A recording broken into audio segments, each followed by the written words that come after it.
We started this because the experiences that I had through my own journey of business and having a stint in acting and being part of the media entertainment space and being part of the business internationally, where I traveled a lot and I met a lot of people. So I got a feel for the situation and the gaps in the system and realized that women need more representation in leadership, in the top leadership, where they call the shots, where they decide where the buck goes. There's much lesser women, although we speak and scream women empowerment.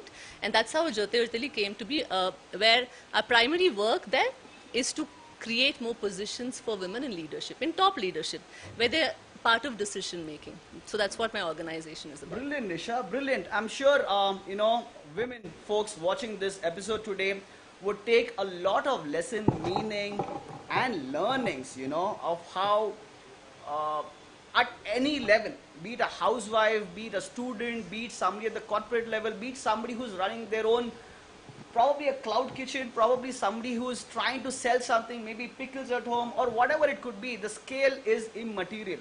What really matters is, do you have that vision to make a better version of yourself? And this is what Nisha ji is going to be a part of it, and I'm sure each one of you listening to this would definitely take some cues and make your life better.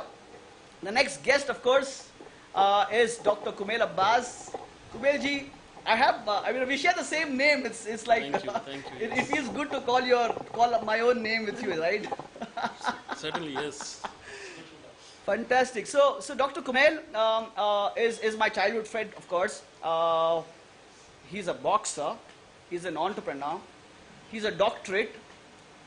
The list is not, I'm not able to complete this list. I'm not going to do justice by telling it myself. So I would request you, Dr. Kumail Abbas, to give a quick introduction about yourself so that we get going. Perfect. So let me start, and thank you, Zehra TV and Zehra entire team for inviting me here today. So it's been, and it's since it's a life, it's a first of mine kind of, which is I'm facing a life channel here. So quick brief on my profile. I come from the psychology background. I am an educationist, and the journey is almost 20 years of being an entrepreneur. And if you see, I run 3 companies. One is OnFix, which is more into a business community where we call as a solutionist approach to the entrepreneurs.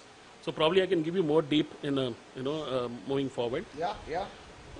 Creating Star is educational holistical support where we help with where we work with institutions, supporting towards growth strategies. And adding on this, we also do online and offline. You name the program, we cater that. Lovely. So Creating Star was started in the year of 2018.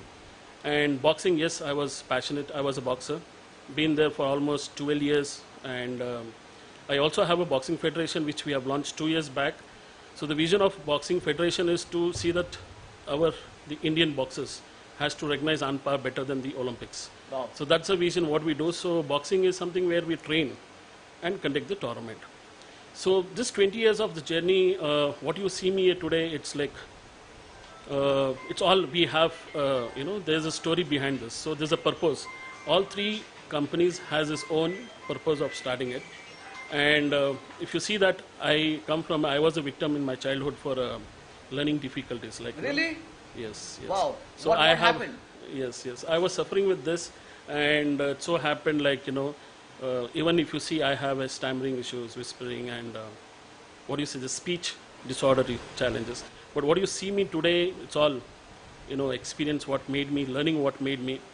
So in early age, when I was there with not coping towards my academic well and all those things, I remember, so there was a chance where I got an opportunity. So all credit goes to my elder sister who took me, who really find out, that was a challenge with me, because hardly those days, 80s, 90s, people never, the family members, hardly they find out the challenges what individual child is facing out. So that was again turning point, and in early age when I was in college, I started my first company which was more into construction. So that was around 2003 where I started with my 2 friends. They are my classmates. And what I have realized, we were working in a construction industry and trying to work. But again, what I have realized, we stopped, somewhere after 2.5 years. But the main output was something which, if you don't have a clarity, or there's no directions, and there's no purpose of what are you doing, just try to make money. So there is chance. I mean, there's a lot of way where you stop somewhere. So the journey of OnFix was not only to ensure that the support system, which what I am trying to give to the entrepreneurs, it's all because of my every step of the failures of my ventures. So if you see, one was this. Again, I was there with my father for almost 7 to 8 years. So there I have understood the system of education, how it works. So my father is an educationist. He ran an institution. He was running an institution. So there I've learned a lot of system, how education works, and I can say that proudly that it took me into the education industry. So if you see, I got one more opportunity in 2010. So I took one of the institutions to promote in Malaysia for international getting admissions. That's an animation college. So there I come across meeting one of the gentlemen who comes from the psychology background. So he approached me and says, why don't they have a fingerprint analysis test which called as a DMIT, from where you can able to analyze your inborn talent. Correct. So he was trying to approach me to do this, and I was ignoring why I need to know about myself. So it took almost, he was trying to convince me for almost 3 months, and so happened he came down to Bangalore. And good thing what he said is, see, this is not going to underestimate or not going to judge you, but in other hand, it's going to say, where are you the best? Wow. So that was thing, and moreover, he added that, see, usually we charge huge money for this, but I'm going to do free of cost. I took as an opportunity. I was quite surprised when I saw the fingerprints test, which was talking about 45 pages of report. And that's on your personality development? Exactly. It tells about like who you are. Wow.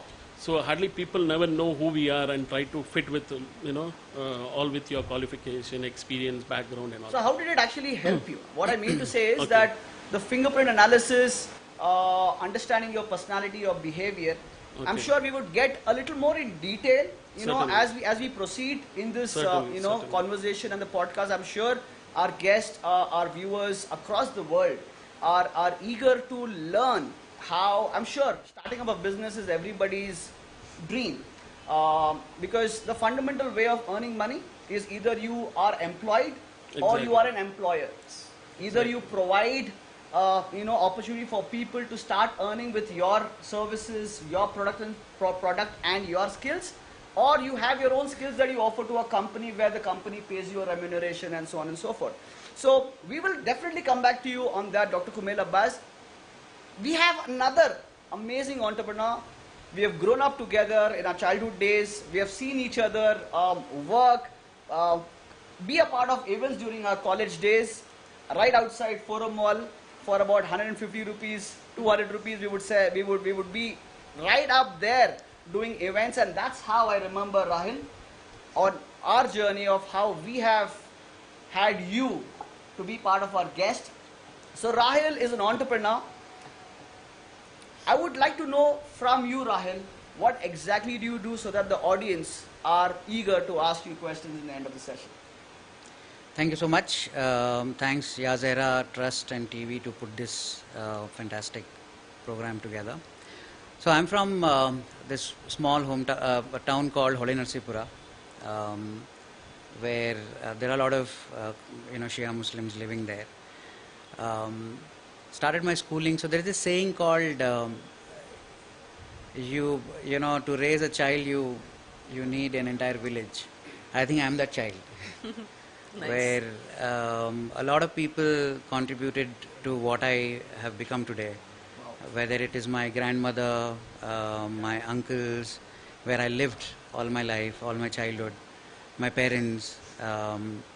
So I come from a typical, I'm sure there are millions of people like me, but I just feel very lucky that I was able to use these opportunities and build what I have so far.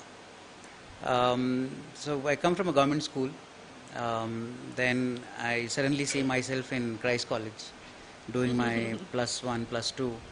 And for me it was a culture shock, a lot of confidence going down. I'm otherwise generally a performer, always been participating in debates and events, and I had my own band in my school and in Wow. my engineering Wow. college, so Wow. I can sing well. So there was this whole curiosity behind the stage.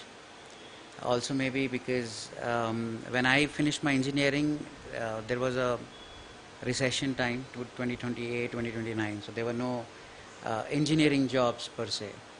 Yeah. So then I started working for Akshay Patra Foundation for about a year and a half. So I think I was the first Muslim boy to join ISKCON as an employee. Very nice. This is an interesting And, work experience. And there, one of my primary job was to get all these donors and international students and international travelers to show them how the kitchen works. And as part of showing them how kitchen works, I also had to show them the process of ISKCON temple. I mean, how do you start? Where do you go? What happens behind the aarti? So I had all that knowledge, I think, out of a lot of curiosity. So I spent about a year and a half there. Then I did my event management course. I think there are very few, there were very few institutes then where you get certified for doing events. There are very few, right, where they teach you the safety behind it, the thought process behind why do you put an event together. If you see, event has been one of the oldest format, films and podcast and short films and animations, reels. This is today, but otherwise, events has always been one of the oldest form of bringing people together. So that is something that got me curious. Then I worked for a couple of large event management companies, and in 2017 I decided that I should probably get into entrepreneurship, start my own event company. It's been 8 years, so we have seen pretty much everything in the last 8 years, from COVID to diversifying in different avenues. But yeah, I think it's been a great journey. 8 years. We've managed to put together an award-winning experiential marketing company with offices across Bangalore, Delhi, and Bombay. Nice. That's my story, coming from a small town, Very nice. and just probably enjoying the flow. Also enjoyed that, somebody always there to support me financially, emotionally, mentally, without really worrying about ego or taking help from people. I just felt that maybe they are showing a lot of interest, and they believe in what I can do. So I think I'm the result of, like I said, the entire village which has raised me Fantastic. and made me what I am today.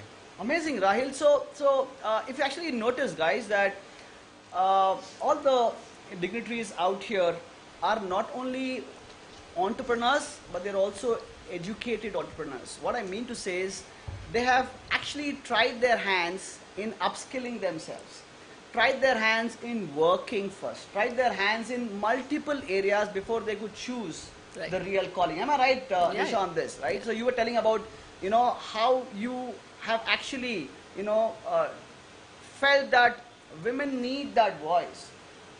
Yeah, and that's the motive that you left the mainstream business part of it, and you Yeah. came into, uplifting. Yeah.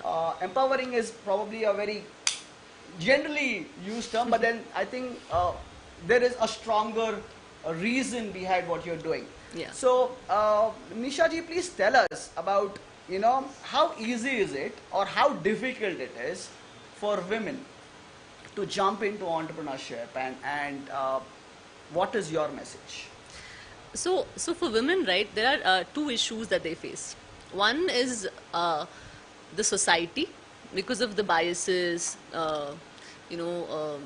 the way they see women, the expectations of a woman, the responsibilities of a woman, be it at home, as an individual, as a family person. So there's a bunch of expectations that a woman is always burdened with, or she has to shoulder. And there's another part, which is the system. How much does the system support a woman? Ji. And I think on both the ends, I think women have it harder. Okay. Because in terms of responsibilities all through when you're growing up, and the whole setup is such that you do have a lot of responsibilities. At home, there are a lot of responsibilities. You need to look at the house, ghar dekhna hai, ye karna hai, wo karna hai, is a whole list, right? And expectations from a women are like, thoda aram se chalo, patiently raho. So there's all these kind of connotations which are like, they do subdue the fire within you, the impulse to contribute. That's on one side, which is the domestic side of things. But on the system side of things, the system also is designed, it was designed at a certain time when it was mostly men working in the industries, in the society. And that system has not changed. Education was brought into women, and women got educated. They studied, they flourished in studies, they became aware of things. But when they came out and they started working, the system remained old. It still remains patriarchal. That the positions still remain mostly for men. It is not that women don't have the merit, but the system hasn't upgraded. So on one side, although we have become very modern, very futuristic, there's a lot of conversation about women empowerment and, women are equal and feminism, and I think they're very loosely used words and have lost their meaning in some sense. But if you really look at the life of a woman, it is a very difficult balance. In a business, when you get out, you're already shouldering all these responsibilities, and internally as a woman, you do carry a lot of guilt and burden. Am I doing enough for my family? Am I doing enough for my... And then you also, you don't even think that as a human being when you're born, are you using your potential to do something for the community, for the country, for the society? So it gets a little mixed up. It takes a little while to understand the balance that as a woman you also have to create a peace within yourself where you feel like you've done enough good at home, and then you go out and you fight the system because the system is still not upgraded to your capacity. So it is hard, way harder. The battles that a woman fights to accomplish any place, it's probably 1,000 times harder than it is for a man. And it is nobody's fault. It was a fault of the system, the history. And I think a lot of effort is being made to change, but I don't think so the effort is authentic. It's being made to show, but it's really not being shattered and broken. So it's going to take a little time, but I think the new generations, they will fight for their place. There will be a turn of things, is my belief. I'm sure, I validate that point of yours. It also, correct me if I'm right or wrong out here, it's a society that we live in is what you mentioned. Coming from, a place like Number City, Bangalore, right? There is a different persona of how women are seeing in a rural part. Yeah. A different persona when women are seeing in a particular sect or a religion or a societal background. Yeah. Since you have worked globally, you have studied in America, you have worked in Malaysia, Singapore, you have been an internationally, acclaimed, a personality as such. Is it the same mindset across the world?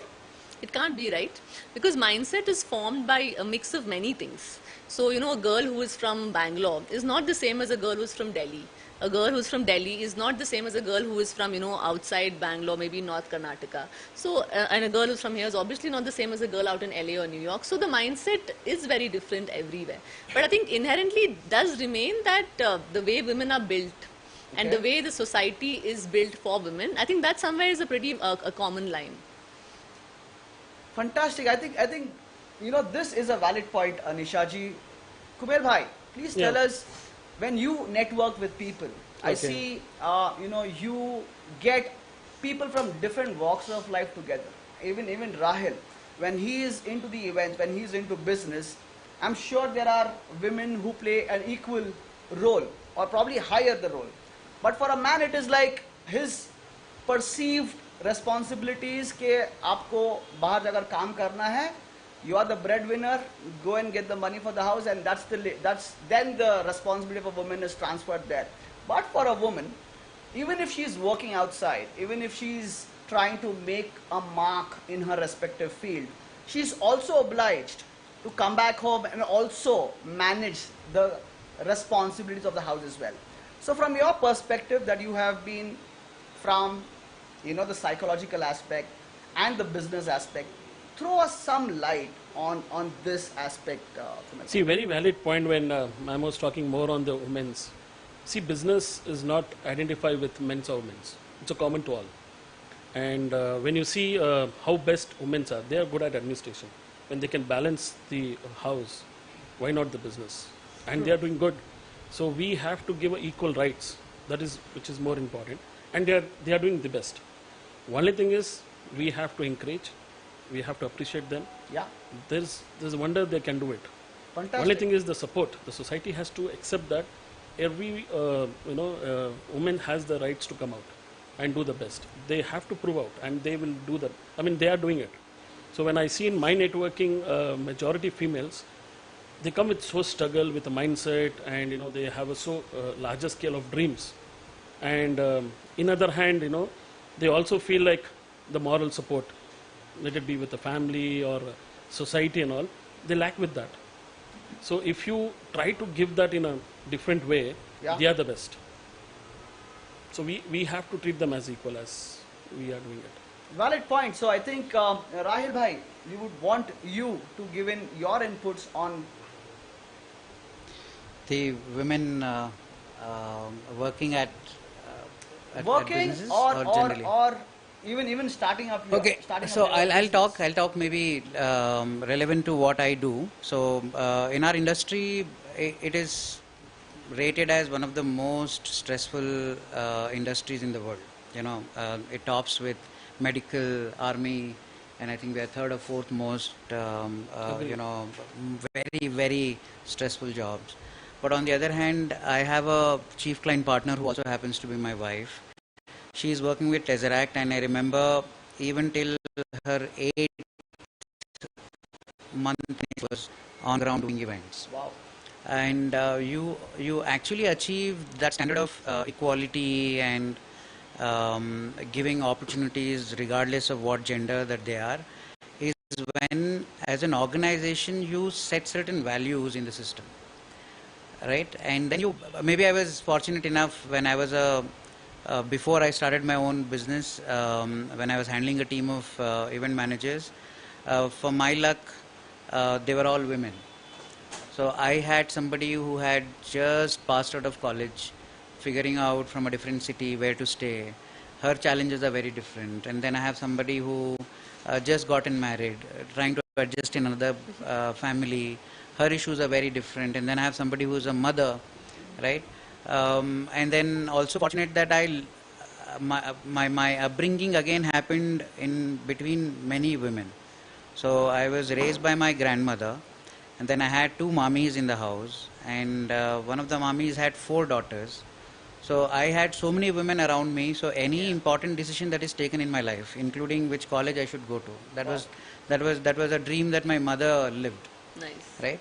So, and then my wife, again, a very strong girl with her own qualifications and leadership qualities, where she leads a team which does about 50 CR of business the entire year. So maybe it is already changing. Yeah. To your input, I think it's already changing. It is definitely in the hands of entrepreneurs when they design the fabric of their company, right? So who are you expecting to take your vision forward, and where do you see women playing a role there, right?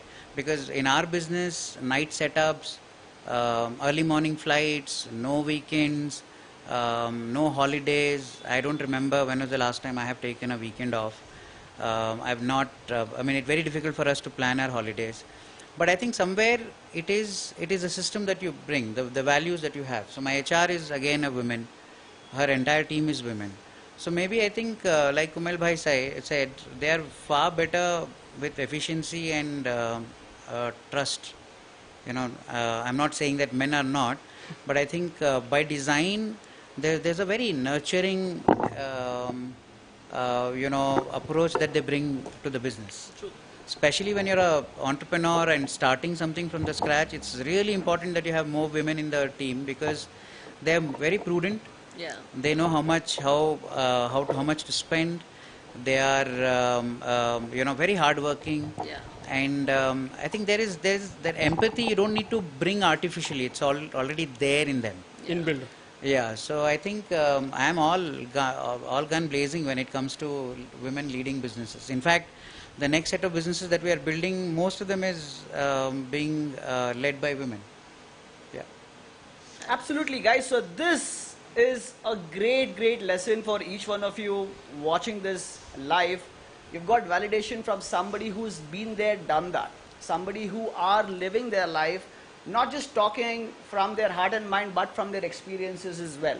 Right? So this actually gives us that valid authentication that this is the time for us to start something, like Rahil said, like Nisha ma'am said, and of course Dr. Kumel Abbas. Each one of us are validating and vouching that, be it a man or a woman, if you have the vision, your capabilities, go ahead and prove it, and then you have all the success in your stride as the time comes in. Challenges are there. Each one of us are bound with challenges. What's the purpose of life if there is No if it is challenge. so easy, if there's no challenge, right? So Yeah. challenges will actually make you a stronger person, makes you a better version of yourself. True. Coming back to a very important aspect, this question of course is for all three of you, but I would like to start with Rahil. You have worked, Rahil, you have worked on the ground level of events. From a salaried mindset to get into a role of an entrepreneur, how easy was it for you or how challenging was it for you? All right. See, there is no method, to be very honest. Entrepreneurial mindset. I mean, it's a fancy French word. It means somebody who executes the job, Yeah? or somebody who owns the job. Right. So, in simple words, it is somebody who is doing the job that he owns, and whether you do it for somebody else or whether you do it for your own company. So I think that is what you, it's a self-reflection, right? And then building a company or joining a company or becoming a CEO, these are the byproducts. And I believe that my journey of entrepreneurship started in my hometown. My mama runs a floor mill business. So weekends, in the evening, I am going there managing P&L, managing operations, customer service, having understanding of what's happening in our town, who else has floor mills faster than us. Yeah. So all these things was something that probably I started picking up in my childhood. And again, it's not my business; it's somebody else's. But that whole mindset of whether you're working for somebody or you're doing your own business, but so I define entrepreneurship in 4 boxes: execution, then comes innovation, then comes integrity, and then finally comes the empathy, right? Wow. So again, execution. For me to start Tesseract, I didn't really have to be part of too many networking clubs, because my work already had created enough customers to come back to me and give me repeat business. So I still work with few brands from last 13 years who moved along with me from my previous company. Nice. So that means, if you do your execution really well with lot of quality, trust, then I think you automatically will check that box of being an entrepreneur. Yeah. And on innovation, everything is imagination, right? I Yeah. mean, only when a next generation imagine better from the previous generation, only then new things happens. Whether you look at this podcast, started as a webinar, now we are exploring a very different format, and that happens because somebody is imagining. Then I talk about integrity. Integrity is basic. True. Whether it is within your own family, whether it is your own team, whether it is your friend circle, it is so important. Without that, you can't do anything.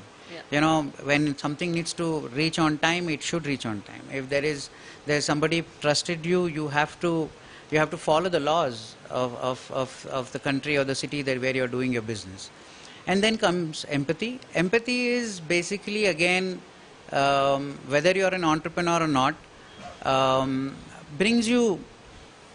makes you a full-rounded person. I mean, and so people go through so much in their home. When they are in your office, maybe you give them a third space, right, where they feel safer, they feel belonged. Right, so I'm just mixing these formulas and I'm just having a ball, I would say. Nice. Sometimes add more empathy, sometimes add more. So yeah, uh, I would say these four things, if you do well, I'm sure you can be a great entrepreneur. Amazing. With the profile, like how Rahil mentioned about his philosophy of doing business, uh, it says his philosophy, if I have to read it on your behalf, it says build with love, lead with respect, and deliver with excellence. Yeah. So Nice. that's the motto, or that's probably the foundation principle that Rahil lives with.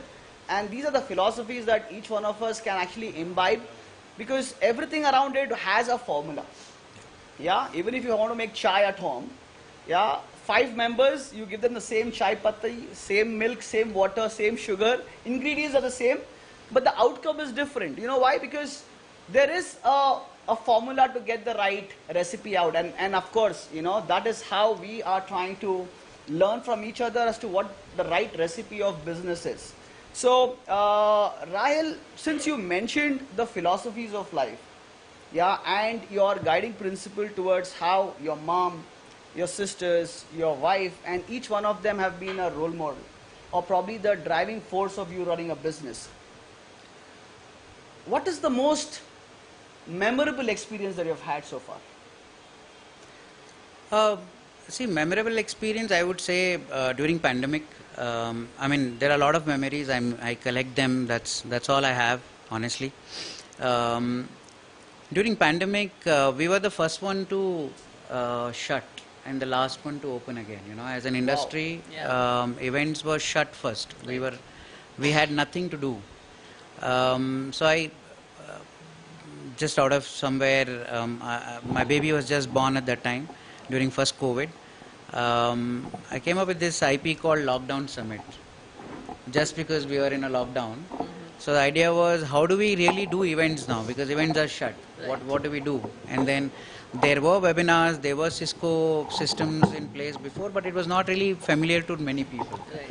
And corporates wanted to do events, they wanted to connect with their employees. So doing that lockdown summit, where bringing the entire event ecosystem just on a event management platform Yeah.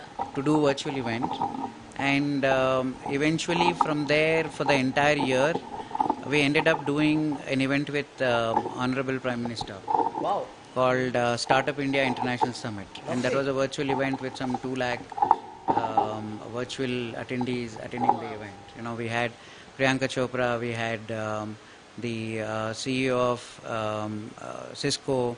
Globally, people were attending that event. So the experiment of what can we do during pandemic when we have no physical events, to actually getting an opportunity to work with the central government, was for me a most memorable moment of resilience, I would say. Wow. A lot of people had shut shop. Yeah. They were waiting for physical events to come back. On the other hand, Tesseract was thriving.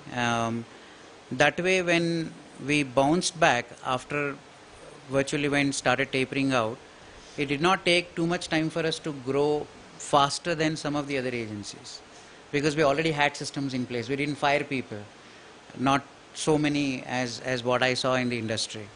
So that was very memorable. Every time I see that this is a dead end, I think of that lockdown, and then I think everything else looks achievable Yeah. after that. Yeah. Wow. That's wow. a great comeback. Yeah. Nisha ji, you have to also, throw us some light on this. Yeah, Your yeah. your best experience. I'm sure each one of us have faced lockdowns. Uh, probably, people losing their loved ones, shutting their businesses, shutting shop, incurring losses. It would have been disaster for many of them. Yeah. But how you bounce back? Like the boxer sitting right here. No matter how many punches you get in, the Rocky Balboa stuff, it doesn't matter as to how hard your life hits, but how hard you come back. Yeah. That's more important. Bounce back. So Nishaji, you give us, some insights about your memorable experience, your comeback stories. Yeah, I think it takes one to be a boxer to be in entrepreneurship, Yeah. really, because you do get thrown a lot of punches. You do get smacked in your face. You do get put down to the floor, and it does test you. It is really about. There's a beautiful thing that I heard the Federer speak about tennis. He says, the winners, how high their average score is. He says it's just 40%. He says, Wow. it's not about how many points you score. He says it's how quickly you recover from the losing score. Wow. Like if you lost this round, it's how quickly you recover and how you play the next round that makes you a winner. If you have a backlog in your mind and you have the baggage of losing a point and you carry it to the next round, right? That baggage makes you lose another point. So it is, I think entrepreneurship is about very quick recovery. Like I agree with what Rahil said, and I was aware of the event that you guys did, and I think it was very well known at that point, and it was a new hope in terms of how events can be done. And I think it is a very tough spot because nobody likes uncertainty, but uncertainty gives you, it can make your mind run wild. It gives you an opportunity to imagine. Wow. And then if you can trust yourself, I do believe that, and we will talk about this more in due course, but in entrepreneurship, self-doubt is the biggest obstacle. You don't believe your imagination, you don't believe it's possible. And somewhere I feel that in the Indian system, and maybe even across the globe, people have ideas, but they don't really fuel them. They feel like your idea hai, can I do it? And the can I do it or maybe not? And then it stops. I think that is where my experience and I've learned that it's about being able to fuel your idea. You have to obviously calculate and think through it, but it's being able to believe in yourself, overcome the self-doubt. For me, I think I've had so many memorable experiences.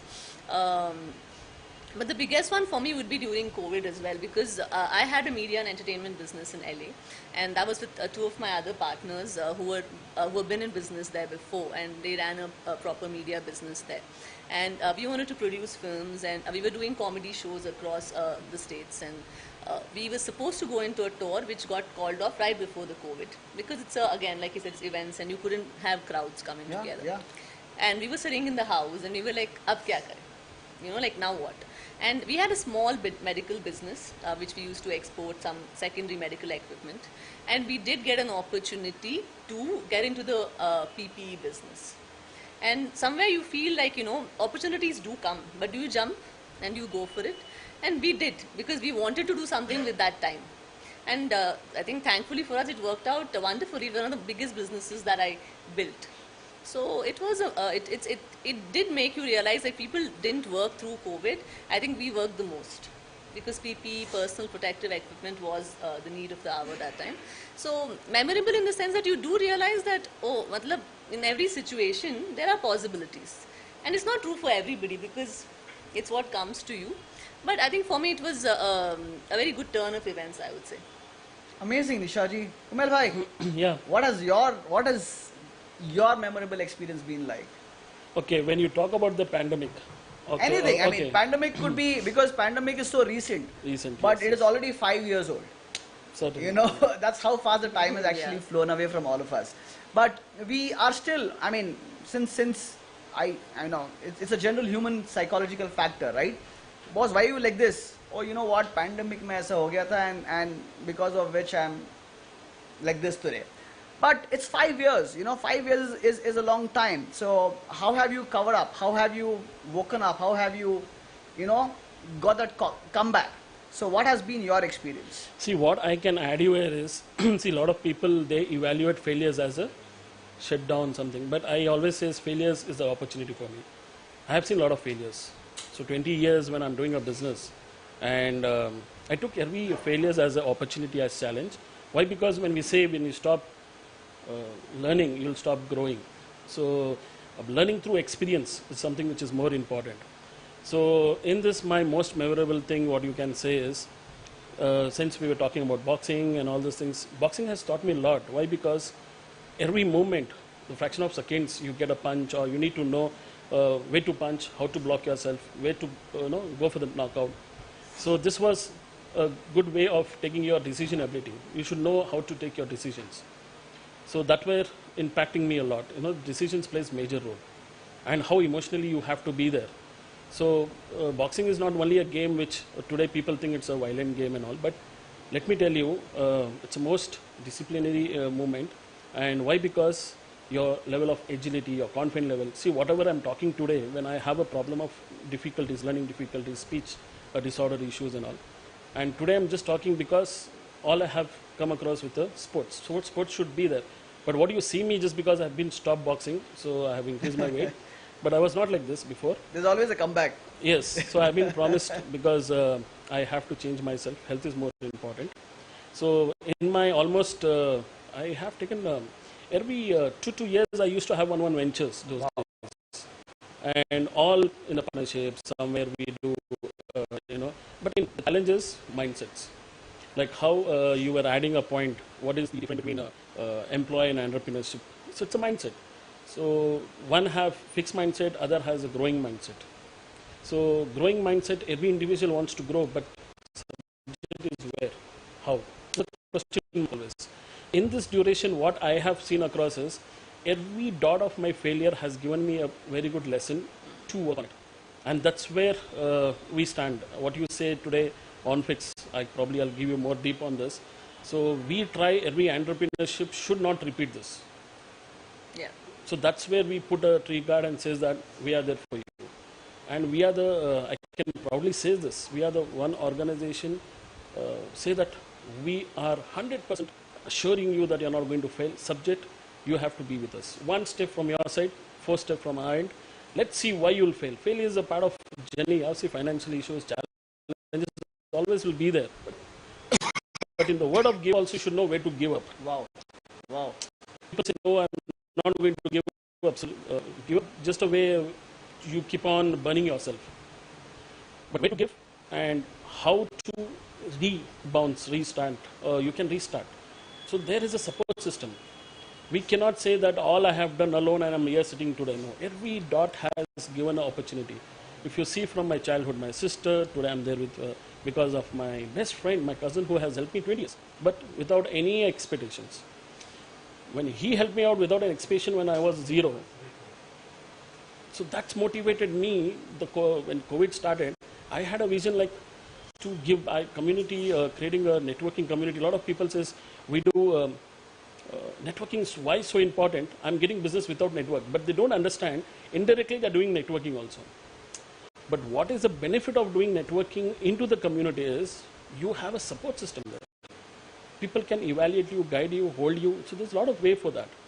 So that's where it has been inspired me that, a person who can support me without any intention or without any expectation, why not give back?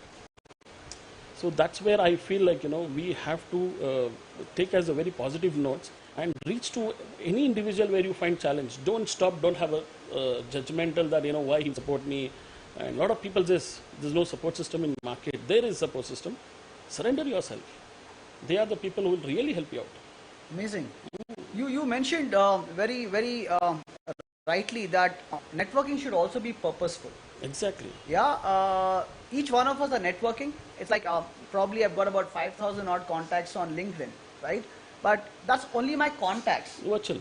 It's way different from real network. Yes. Right? Having contacts on your phone and WhatsApp and LinkedIn Doesn't and matter. social media, your followers are great, feel good factor, I feel. But what is the real definition of a network? See, when you say networking has a 5 various levels, see, one is you should have a clarity of why are you connecting. Lovely. And you should be very genuine. Don't have a sugar-coating talk. You go with you give us such a way of your presentation, and later on they come to know your reality. See, if anyone wants to judge me in education, they can judge me in 1 hour. Why should I come with the sugar-coating discussions and all this branding and all? So what I'm telling you is the reality should be there, and when you're trying to network, be real. And purpose has to be defined. Without any purpose, your networking is purely invalid. So clarity works major role. And second, visibility. So what you see today, visibility is available. You need to be available in network. A lot of people, they just come and probably after 1 month, 2 months, when we say, if you are out of mind, out of sight. So there's definitions, right? So visibility plays major role. And what are you adding value to your network? Value added. See, stop selling. See, we always, you should not sell to a network. Through network, we have to build a, selling concept. But again, the selling should not be as because we connect people. People is what is a, that's a model for us. Every individual is business for us. Every person is a business for us. So visibility plays major role, value added plays major role. In other hand, relationship building, through relationship, which is you can say on a follow-up. If you don't follow your relationship with any aspect, but a lot of people what they do, in the follow-up, they follow up on the sales.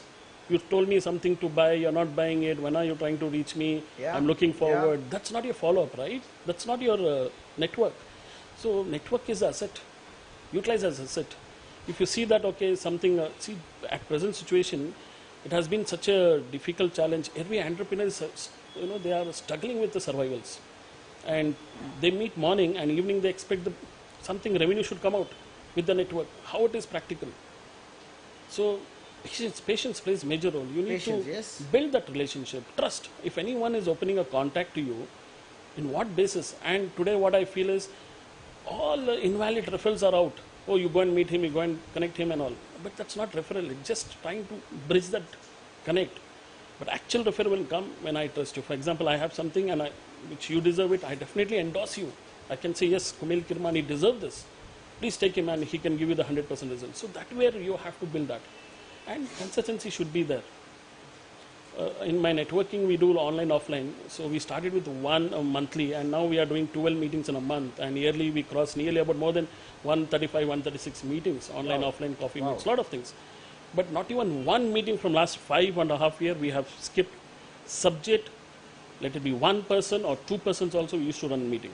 We never says, okay, we have a less crowd today, let's pack up, let's see for the next. No. Show must go on. Exactly. Till That's today, in that, boxing, that's how it is, yes. Yeah. So networking plays major role. You should know what real networking works. It's not just collecting cards and exchanging the cards and keeping that I know this guy, I know this guy. That is all invalid subject if they know you well. So this is how you have to build yourself. Brilliant. That's where OnFix add value. Brilliant, Kumil bhai. So all those people who are looking to understand how business is to be done the right way, how do you connect with the right people? And OnFix is right here in front of you. Reach out to Dr. Kumil Abbas. He will guide you across and help you hold your hand. You just take that first step and the remaining 4 steps is his promise. Yeah, he's right here. So connect with him. Very, very approachable, very, very down to earth, and he's here. And that commitment is so important. And I believe, as a marketing professor myself, right, it's a very crystal clear, right on our dashboards clear. Everybody wants to buy, Correct. but nobody likes to be sold. Correct. You get my point? Exactly. Nobody, even if you want to buy that umbrella or a washing machine or a phone, nobody wants that person to come to your door and say, boss, phone chahiye tha na, le lo. वो बोलेगा नहीं लूंगा यार. I'm not interested to buy. If I want to buy, when I want to buy, I will buy. Yeah. You get my point? So that's the simple philosophy of how business can happen. Business happens through trust, clarity of thoughts, and Rahil was mentioning about how important it is for him to get that trust with his clients who came back to him again and again and again. Exactly. So if you are truthful in your commitments, if you deliver value to your audience, and if you are clear and reliable, responsible, I think business will automatically come in. So these are core principles. Rahil also mentioned about how execution is so important, how innovation, integrity and empathy is important, and you mentioned about how it is important for you to be trustworthy, how important it is for you to be easy to pivot when the right opportunity knocks at your door. And thank you so much, with your insights of how amazing you can create networking. And you've given a very crystal clear example of networking is not about exchanging cards or numbers or WhatsApp pe main aapko ping kar dunga. It's about beyond that. And be there when the person actually needs your work. Right? So it's an interesting part. And coming to you, Nishaji, it's a very, I would like you to read between the lines and answer this question, right? So you come from a privileged family, backed by political influence. So how do you think this has actually helped you carve your own story in the market? it's a very interesting space because I do have a background in politics. My family is in politics. Um, so there are like so many facets to this. Usually, the perception is that if you have a very big background, be it politics or be it a business family or anything, it does play a part in your life and how you shape things from there. And I think being in a place of privilege or having more resources in any sense does add. But I think what really adds is there's a very beautiful. I think it is a very old idiom or something that one of these saints wrote in Hindi. सूत कुपूत तो क्यों धन साचे? No, it's पूत कुपूत तो क्यों धन साचे या पूत सुपूत तो क्यों धन साचे? The meaning of this is, if there is a rich man, and he has a kid, if the kid is not inherently a good kid, then no matter how wealthy his family is, he's not going to do anything with your money. He's going to put it all to waste. And if he's inherently a kid who deserves it, doesn't need the money, he'll build it himself. So it's very beautifully put, because no matter what background you have, like for example, if I take Rahil or Mr. Kumail's examples here, I think they also come from very different backgrounds. He comes from a very smaller town, and Kumail comes from a very different background. But if you have to succeed, you still have to build a very strong personality. You have to build a core. Doesn't matter. I think your surroundings do give you the privilege to learn from. So I think being part of political system, you sort of understand the system better. But to per se say that does it really add value to you, that's up to you how much you can tap in. And how much you can tap in depends on how your strength is. If you don't have the capacity to, then you can't tap in. So it is totally, I think, every situation creates a product. We are all products of our situations, right? And like for him, like he said, I learned from my family, from the women in my family, and he's very comfortable. If you look at him, I know he feels very comfortable around, all kinds of crowds, and that's what happens when you grow up in a circumstance like this. And when you look at him, you think that okay, he went through a lot of difficulties as a child, and how he brought that into his business, and he tapped into that what I suffered, I should create that platform for those who have a similar pain. So everyone, I think the struggles they go through or the resources they get, unless you build your core, unless you build you as a person, you can't tap into what is available to you. You can have all the rosy garden, but you see today in the world, how many billionaires or how many politicians' kids or kids of very big film actors, unless they prove themselves, they can't really make it. You have to. You might be given the first option to get in the door, but to really stand on the stage and command respect, you have to put in the work. It has to show, that you're deserving of it. So yes, to answer it in one line, I think it has given me a lot of privileges, and I do want to pass that, the privileges I've got from it. I do want to use that, and I want to use that in a way that, I can contribute better to the system, to the society. Brilliant. I think each one of us, right? So they say that even Shah Rukh Khan ka beta Shah Rukh Khan nahi ban sakta. He has to carve his own. Of course, the support is there. Sachin ka beta, he cannot replace or replicate even what Sachin has achieved, right? Likewise, Rahil, you have carved your own journey. You have carved your own path. Where do you think, if somebody wants to start the entrepreneurial journey, it's easy for somebody to go and say that YouTube pe search kar lo, how do you become an entrepreneur, right? And how do you start a business? So YouTube is probably the ocean of information and knowledge from all kinds of people. Which channel do you choose and which person do you learn from is all in your hands there, right? So here is a live lesson about entrepreneurship, of how you can network and how you can better yourself. So Rahil, you tell us, if somebody has to start their entrepreneurial journey, what could be those 5, 3, 4 lessons that you would like to recommend to our audience? Okay. So I don't know, I don't have a sequence there. Honestly, in the last 5 years, you will see that there's a rise of courses around entrepreneurship. There were no courses before, right? And I also remember Kumail talking about how people don't have patience. They invest money in the morning. They want returns in the evening. Yeah. Yeah. So, see, starting a business and starting a startup itself are very two different concepts. Startups generally don't make money in the beginning. So you really need to have patience. You really need to have the vision and till where you're going to try. Again, like Kumail said, you need to know when to stop, when to start. So it's very difficult to put something in just 5 steps. But I would say what you enjoy doing. And this is again a Japanese concept called ikigai, where you pick what you enjoy doing and you see if there is a market which is willing to pay for it. That's it. Yeah. These are the two things that you need to know. And if you can do better than what others are doing, there is no problem in replicating what has worked in other markets. Like Flipkart is what Amazon was, Ola is what Uber was.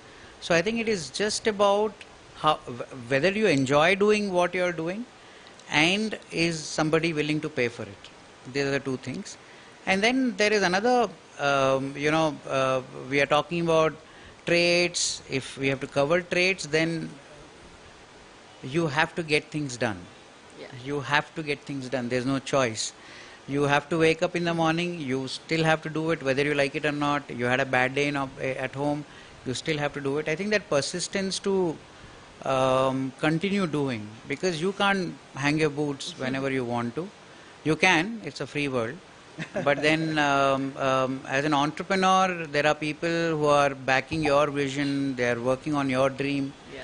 So I think I would say when you know that you know something that you are really good at doing and you enjoy doing it, and then there is somebody willing to pay for it, then I guess there are millions of businesses that you can get into. Yeah. True.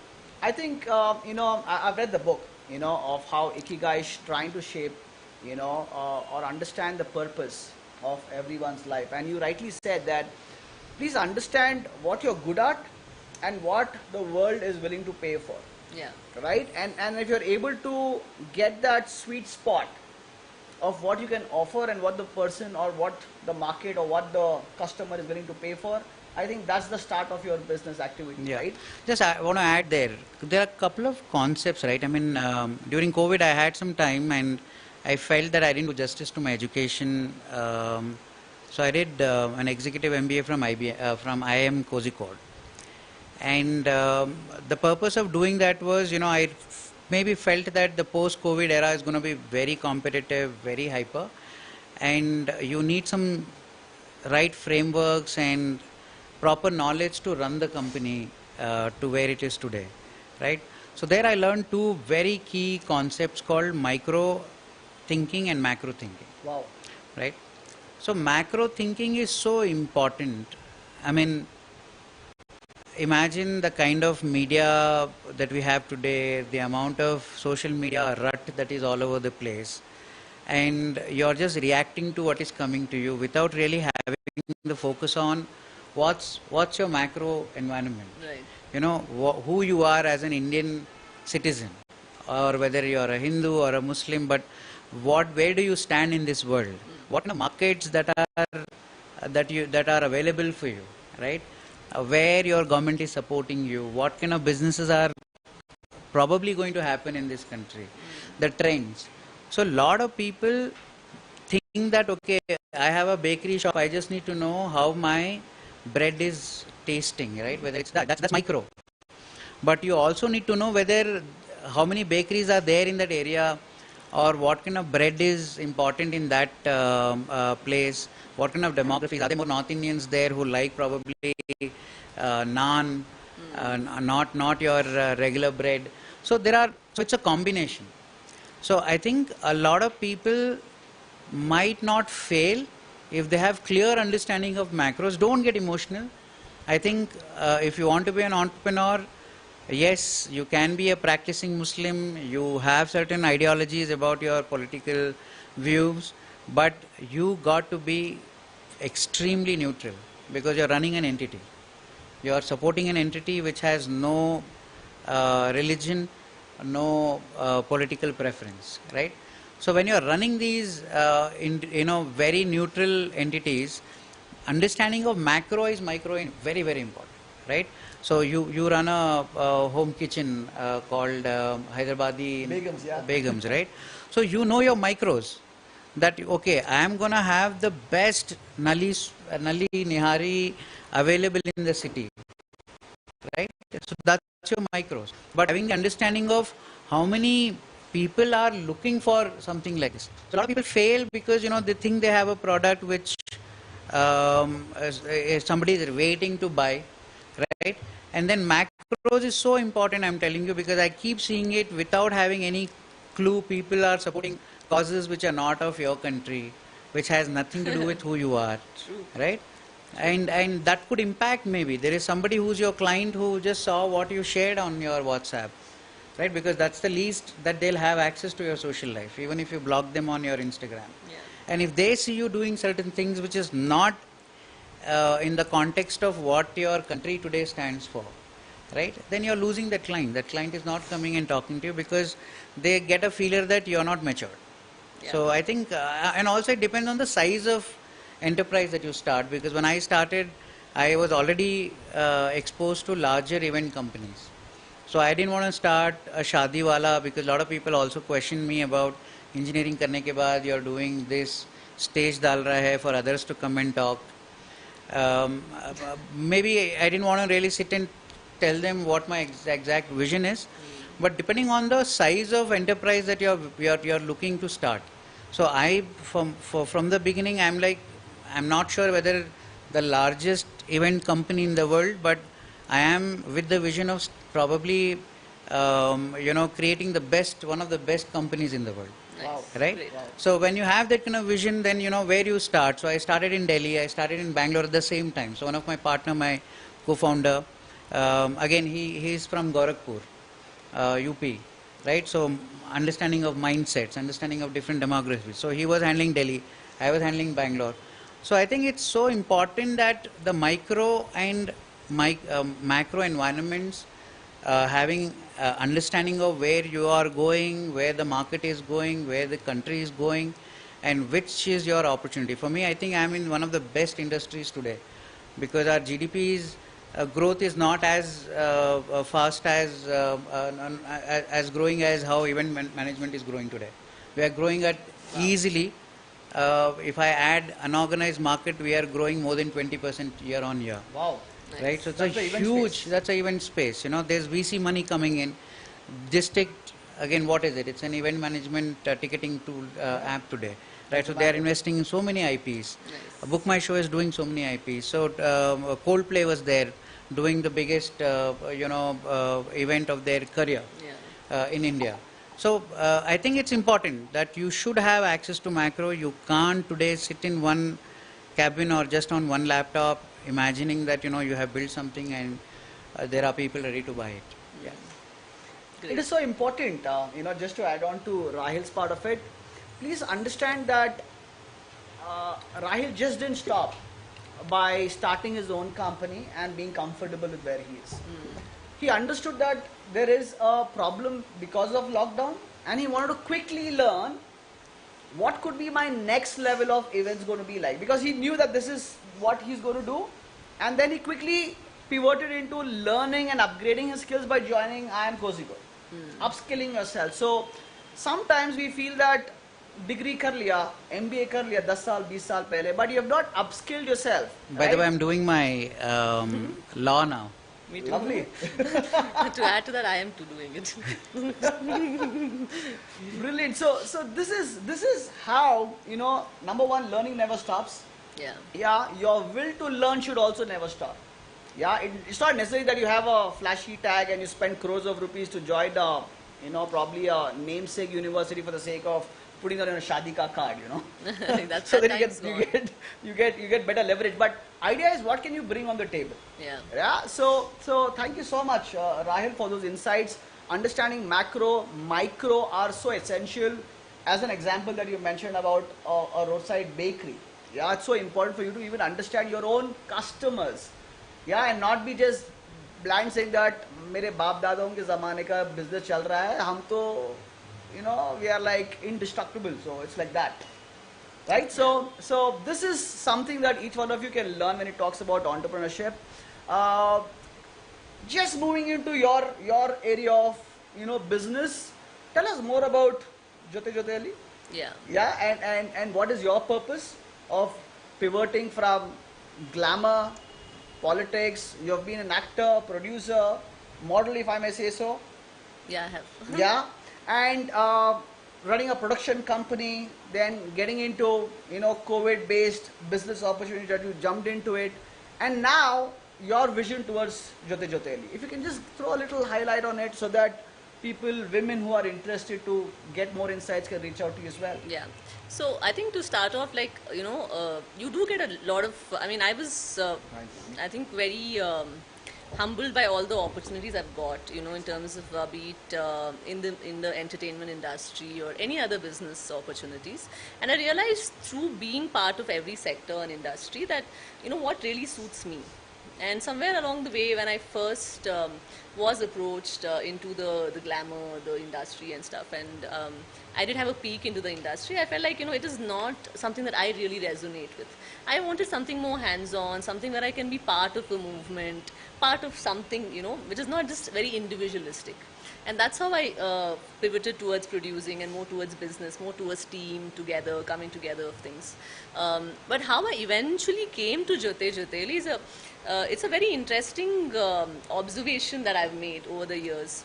And if you look at the Gen Z, the younger crowd, the kids, they don't really have a huge gender bias. They don't feel like तुम लड़की हो मैं लड़का हूँ. They're like, they want to just be together. They want to do things. They're thinking in a very different dimension.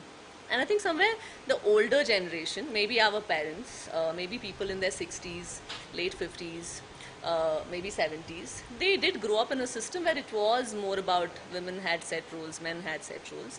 And the system, like I said, is already built in such a format. But when these kids grow up, the Gen Z, right, like, they're not going to be able to fit into this system. It's not a system they understand. But they will be forced to fit into that system because that's the only system that exists, be it in the private sector. Like, for example, today, in the corporate world, it is mandated in India that there should be one woman in the board of directors. And that woman is usually probably not calling the shots. And that is today's inclusivity. Wow. That is today's women empowerment. Like, in the beginning, you told that, no, things are actually changing. It feels like that because more women are working as employees in jobs, they're earning a salary. But are women really deciding things? I don't think so.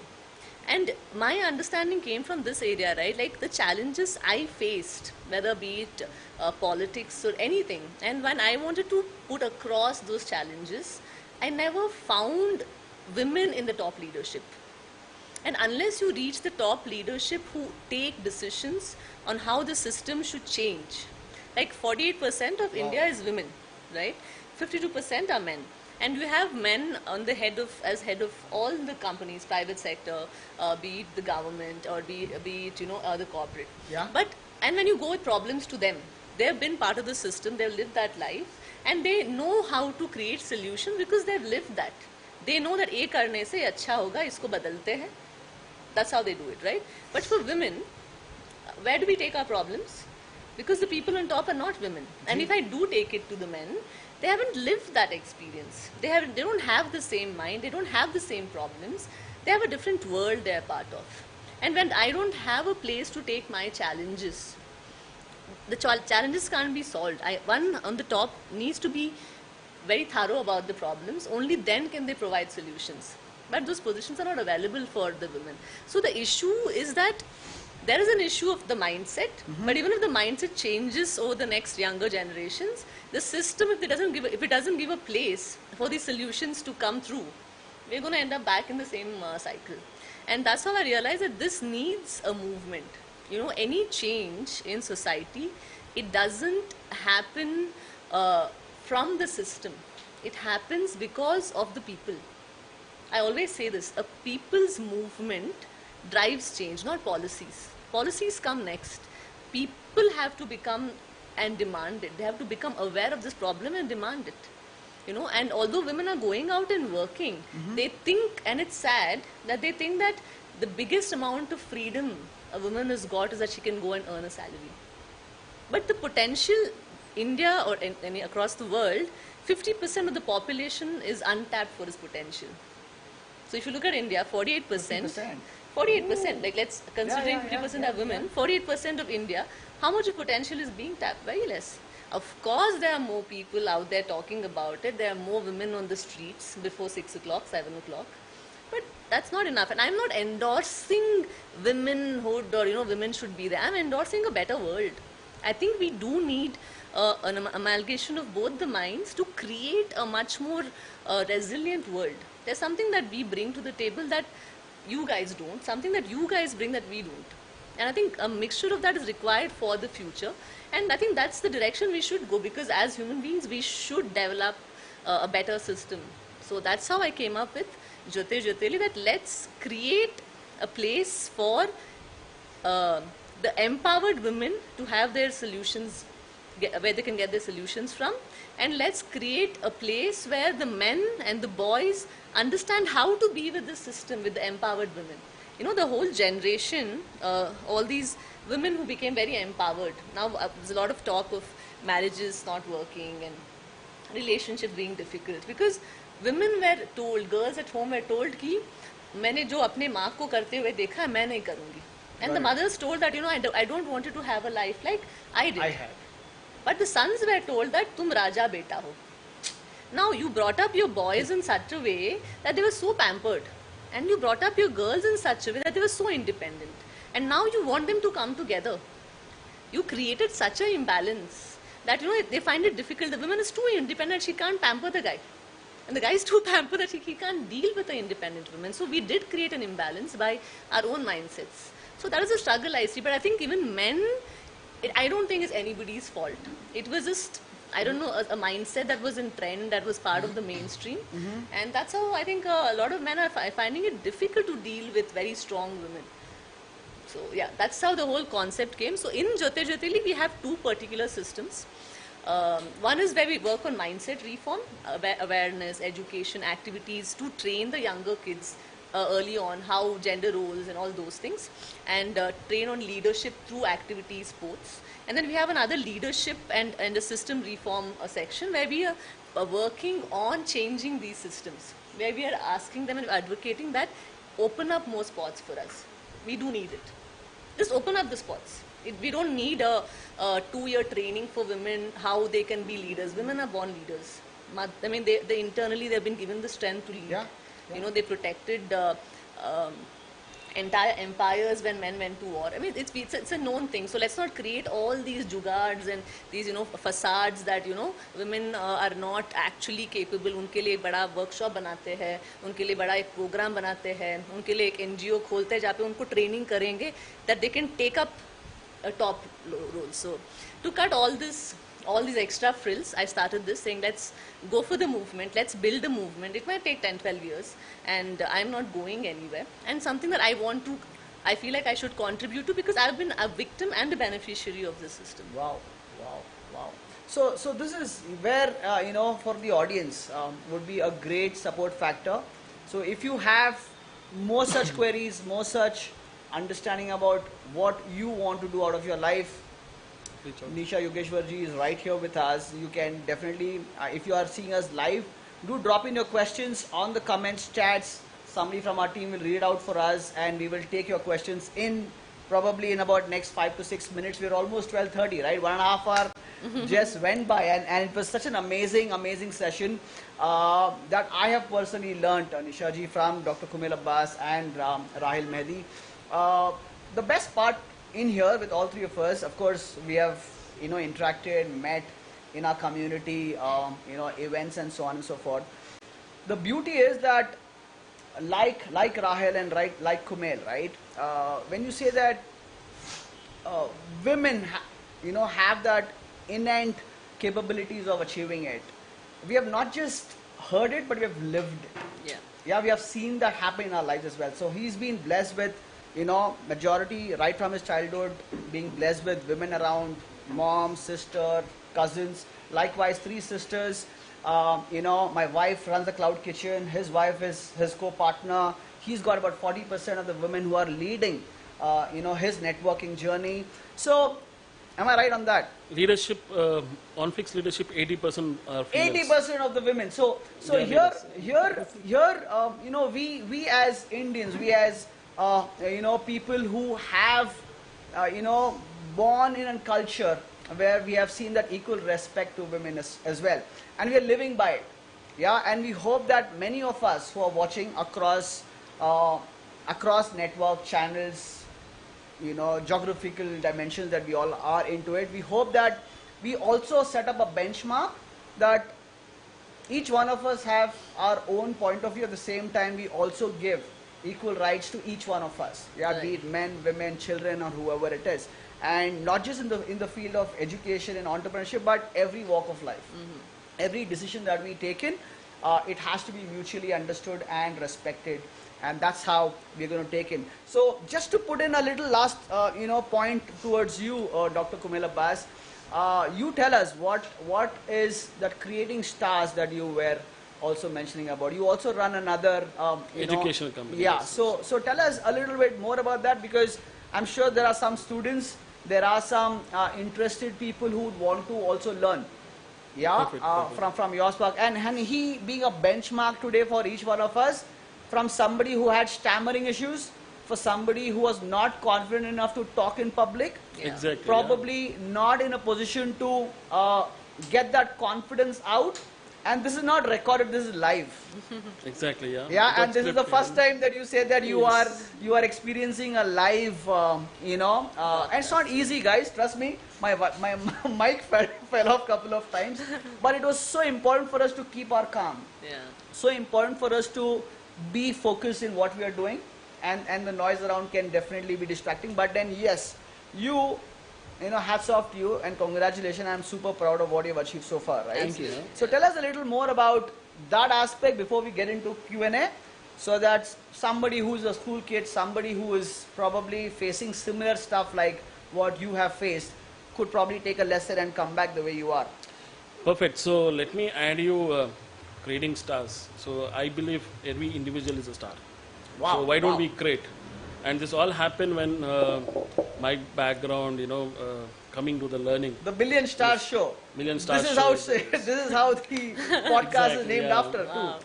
So that's where the movement came when I says I come from the educational family background, and I've been with my father. Then I realized learning is so important, Yeah. and I'm a life skill train the trainer. And Life I've done skill lot of- trainer as well? Yes. I've done a lot of programs towards NLP. I've done a program to emotional well-being. Almost 26 certification programs. What I've done it. Oh my Wow. God. So I remember, I went and spoke to my first cousin. This was in 2012 or 13, that we wanted to open a life skill institution, soft skill institution, and along with my friend. So he just advised. I mean, we went and spoke to him. Why don't you connect us few institutions since you are so well connected? So, but the takeaway was very strong there. He asked, "Are you from the similar background? What if your trainers don't support you, or if you are not able to manage, and how do you balance?" It's a big question mark. But I took it as positive. See, usually what happens, people think that, see, advices we take from the society, but says, oh, they keep on talking, yeah, but nothing happens. So that positive note has built up in such a way that immediately I went to Dr. Ali Kaja, counseled myself. He advised me, Banjara. So a lot of movement started from there. So the creating star motto is very simple. When I have seen, the largest scale of transformation in my life, why not others? And learning difficulties have been given more than 5,000 students free of cost. And I can bet you what the services we give, even sometimes NGO also fail. And we have been done to all these tier 2, tier 3 areas. Wow. I always believe that, you have to give back. So that's where creating starts. And institutions, I'm also a part of a lot of institutions as advisory community. And in 2013-14, I was the international brand ambassador for Jinowasi University, which is in Malaysia. Wow. Wow. So there I realized like international scopes are there and people are recognizing us. So I have created a concept where institutions are struggling. So I build institutions. If you see, there's one institution called Prestige International School, and it's a five-star top one institution in Bangalore today. So we work with that kind of institutions where we try to give unpack, and education is not about the memory, yeah? It's about the knowledge. So why don't we build this? And holistical education is more important. True. So we try doing this, and we work on a scratch level of mindsets. Okay, why? And a lot of reasons are there.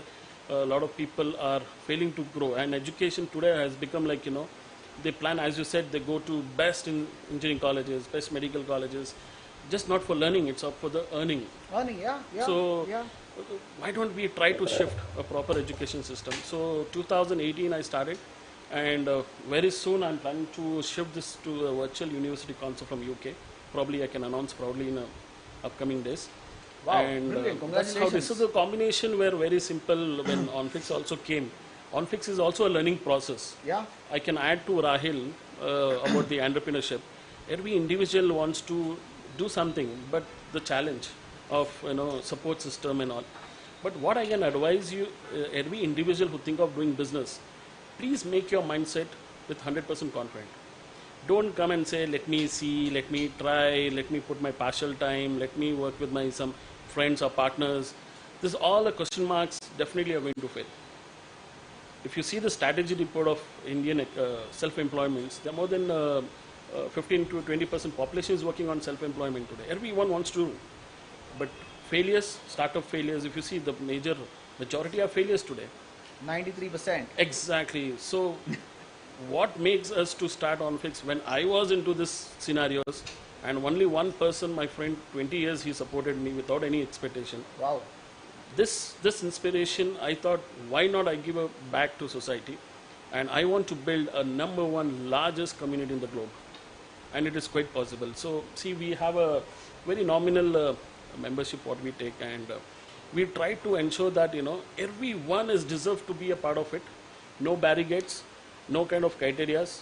If you think of doing business with a scratch mind, we are coming with youth force. Why we want to give a real-time experience from the UG, PG, whatever they're doing. Memory, theory based they are getting it. Where's the practical? If you want to do a business, Yeah. don't listen to, see, you need to listen, you need motivation, no doubt. But in other hand, it's your business, you have to run. No one is there to feed you here. It's your business. If you fail, you're the responsible. If you success, you are only the responsible. Experience, nothing can stop you, but give 100%. No self-doubts or, what do you say, the fear system, and a lot of people, they says, oh, if I have so much money or investment, I can do this. It's all reasons. Stop giving reasons, create on the results, be on execution. Executions makes you build every moment. Every day is your learning process. So please, more than talks, execute on the ground, be real, things can change. Brilliant. So this is where we are strongly promising all the entrepreneurs that definitely, and I can also put a word to the society that, especially parents, a lot of, I get a lot of youngsters where parents hold them not to go for this journey. But I always say they deserve a chance. Just encourage them. So your small encouragement can change them. One tap. We believe one push can change their life. True. And we have done internally 60 crore transactions, and that is only people who came and updated us. You mentioned 60 crores. 60 crores we have done in-house. And we have a people from Tier 2, Tier 3. I know one lady, she comes with, agriculture background, and she makes this pickle, papad and all. She was surprised, my neighbor was not aware, but it is going to Malaysia. And she has done good business, and she was giving very regularly consignments to Malaysia. Things are working. Why not? Why only people who have been highlighted? We have to give a chance. So we are reaching all these Tier 2, Tier 3 areas. We are trying to build those people coming out. If you see OnFix, you find all are equal. No, we never come in a, the categories wise and all. We all are one, and it's external family. We say family means it's a family, and we are all bonded. Running a leadership community, a networking community where all are business owners. The intrapersonal is high. Yeah. The emotionals are high. So giving them, and that's how it is. If you see the failures, as you said, 90%, why don't we protect them? What are the reasons of failures? There are multiple reasons, but in other hand, it's a silly reasons. So if you are into right place, right guidance, mentoring, no one can stop you. Over to you. Thank you. Anything to add? No, I mean, yeah, you. I mean, I should thank you. You know, we should rather thank each one of you because bringing in insights from real-time experience from all our respective journeys. So if I have to just add 15, 15, 15, 15, collectively we all have about 60 odd years or 35 plus years of experience cumulatively, which could not even be our standard age to live, right? But bringing in the insights and you know, getting all that into a concept of a live podcast or a webinar in less than an hour and a half is definitely not going to do justice to each one of yours profile and your achievements. But this platform is one of its kind in a community, and all thanks to the lovely team sitting out here, Zehra Trust. These guys have been beacons of perseverance. They have taken up challenges. They have taken up negative accusations, negative comments by their stride, but they never stopped doing the right things. Yeah, and somebody sitting in Muscat and designing this posters for us. A big shout out to Zisha Naga. He's not here. He's working somewhere else, and he might as well said, "Boss, Bangalore mein hona yaar, kar lo jo bhi karna hai." But he's there coordinating with all of us, messaging us, reaching out on social media, and creating these posters and videos that you see that have actually brought this event, the very first podcast, to this level. Thank you so much, Zisha Naga. And of course, the reason to start this way back in June, July, I guess, is Rahel's sister, who's a cancer warrior, Amar Fatima. So she called me up and she said that we want to do a session for student counseling and parenting and jobs and so on and so forth. And that's how the discussion started. And Bakar Abbas from Zehra team and Manzoor Bhai from Zehra team said, let's do it. Let's do a webinar. You know, it's as simple as getting a Zoom link. And from Zoom link, 4th, 5th session, we are sitting in a studio and shooting a live podcast. Bakar Abbas Saab and team, Manzoor Abbas Saab and team, big shout out and congratulations to each one of you for giving us the platform to be the voice for your mission. And Zehra Trust is a very small, tiny baby which has already done about 150 plus sponsored education for the poor and the orphans across Bangalore and Karnataka, right? Nice. So their vision is to empower students with education, promote good health facilities, and at the same time help people with career orientation. That's the whole purpose of Zehra Trust. And thank you so much, Zehra TV and Babul Hawaj Media, who are also relaying this live. And because of your abilities and your passion, people sitting across the borders are able to see us live and gain the moment of little bit of experience and knowledge that each one of you have shared. I'm sure if any one of you have taken up notes or anything from your heart that you have actually brought in here and trying to implement with the lessons that Rahel, Nishaji and Kumail Abbas have shown it together, it would be a great, of course, I would take some questions while we are discussing here. Before I could take questions, yeah, do you have anything to close on, Rahel, Nishaji and Kumail Abbas? I think there are a few things that I would like to touch upon in terms of, I feel like they're the biggest shortcomings of today's entrepreneurs or people who generally in working anywhere. I think the first thing I would say is please lose the attitude.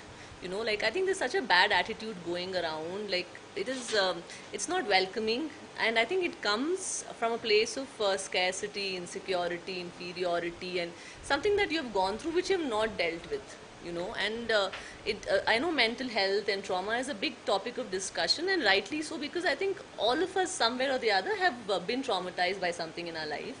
But that happens to everybody. It just didn't happen to one person, and I think it's our responsibility to deal with it, face it, and come out of it, because that really shows up in attitudes.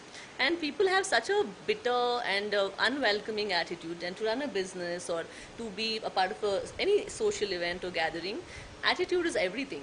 To just have a life, to have a good life, it's about how you are as a person. And I think that who you are as a person reflects in your work. And if you're not able to make those changes, the only person losing out is you. The world is going on. So I think one suggestion I have for everybody is, lose the attitude. And the second thing is, I think, stop fearing scarcity. That there's enough for everyone on the planet. If somebody else is doing well in their business, it doesn't mean that you're going to do worse. Even if it's the same product, same service, there's enough to go around. Social media is democratized things to such a high extent that somebody will, like you said, the Japanese Ikigai. right? Ikigai. So it's there. So scarcity makes you a very limited, a very narrow-minded, a very insecure.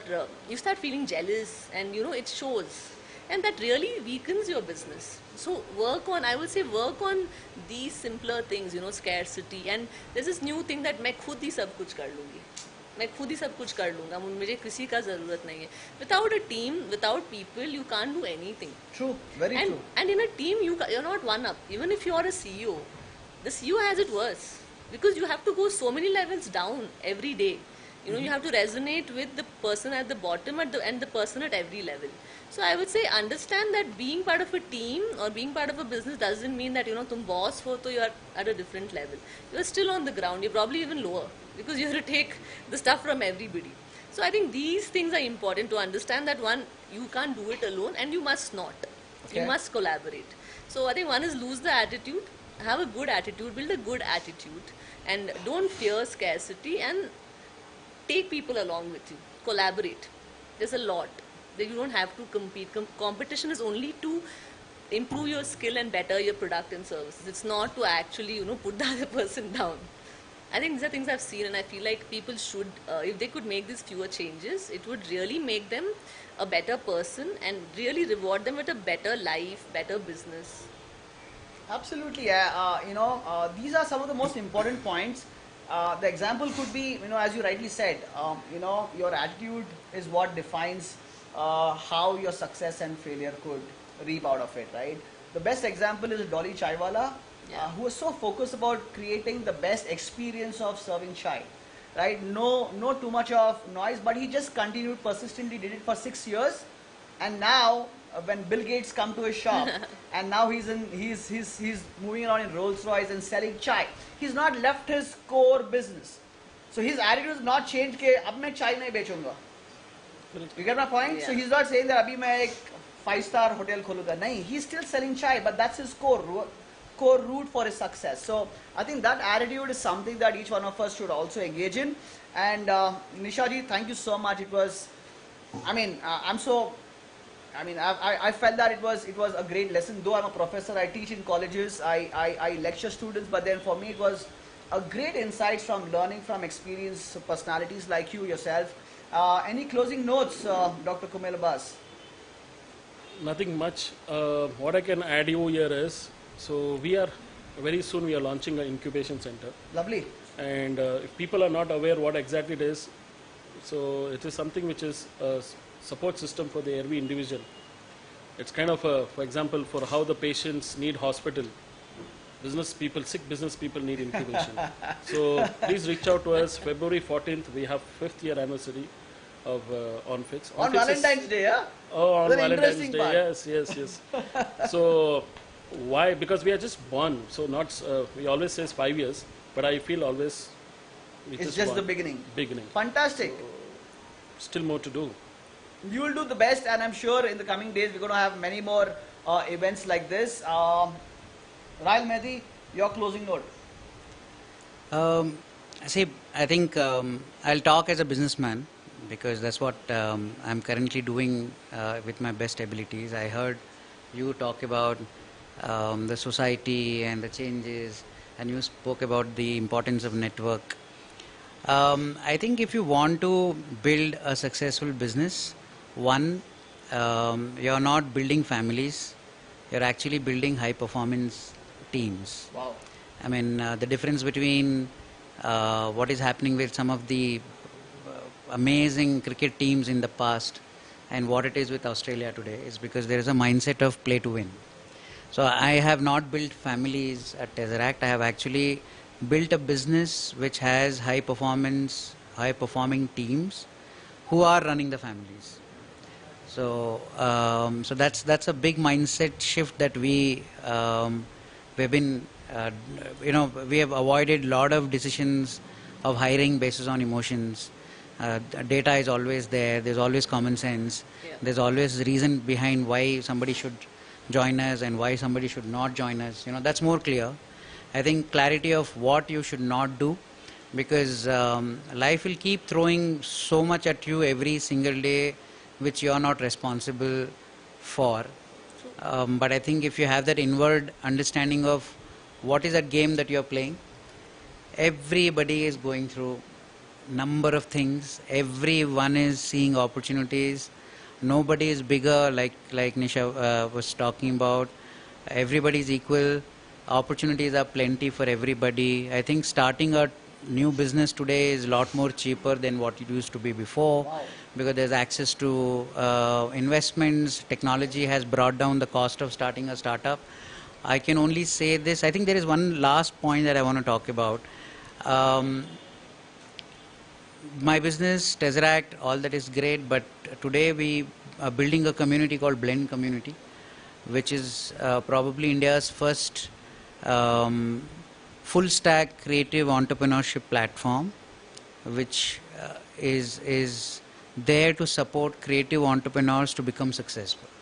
Because a lot of people think that creativity and business can't go hand in hand. And what we are building right now is a system, a community, which will ensure that these creative entrepreneurs thrive and go global. Again, a message to the community: if anybody is a creative entrepreneur and if they need any support, whether it is social media, whether it is branding, whether it is strategy, business, a lot we are going to be doing at Pro Bono. And the dream is to build India's next biggest and amazing successful creative entrepreneurs from this community. So that's what my current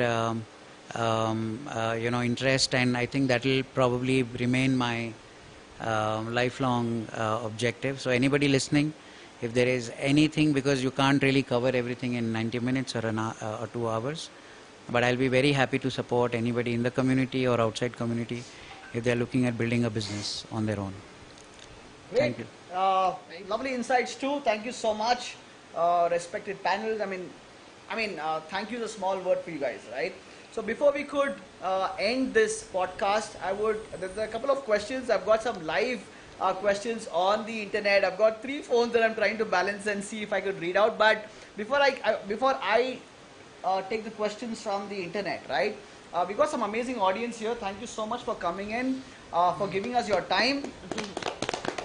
We would also like to thank the support staff, the people behind making this event, so seamless for us. The ground staff, the camera guys behind, the lighting guys behind, the studio, for giving us such a beautiful space. Coming outside your laptop and sitting in a studio feels like you have achieved something. You feel like you have that Nikhil Kamath kind of a vibe. Thank you so much, each one of you, from the bottom of the heart. And before I take the questions online, I've got some wonderful audience that I can see. Do you have any questions for us? Please go ahead, sir. Tell us your name, and wahin se you can just give us a quick intro. And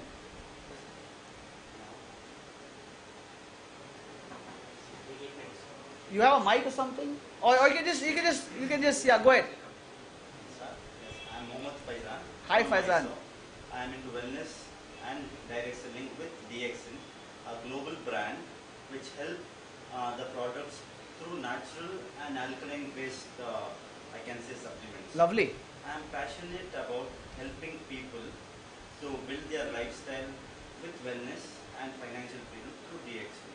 My question is, like, I am into wellness and helping people. People come when they need us. Just they come, kuch problem raha to.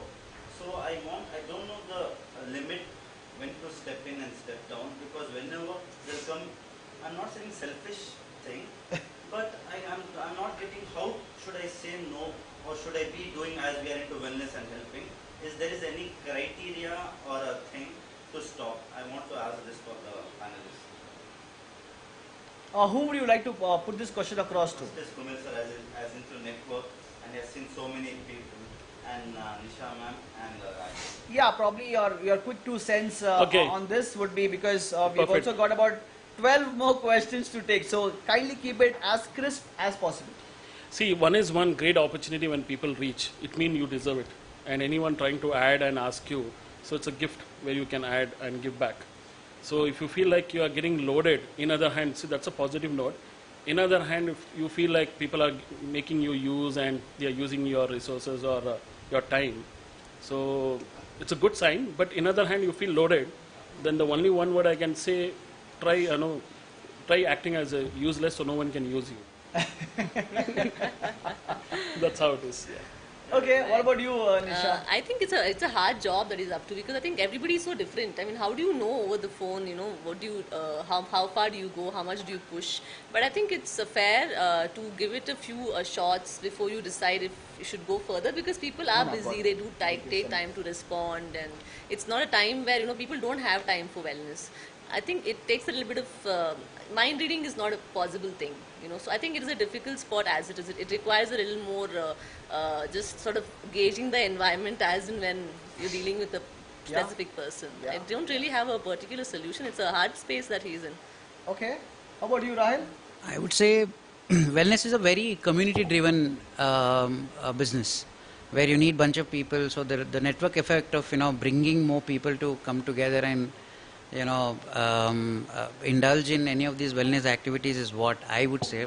Though I'd love to have a one-on-one session later where I'd like to understand more about your business and maybe then suggest you a few things that you can do, especially with my expertise in events and branding. So maybe I should be able to.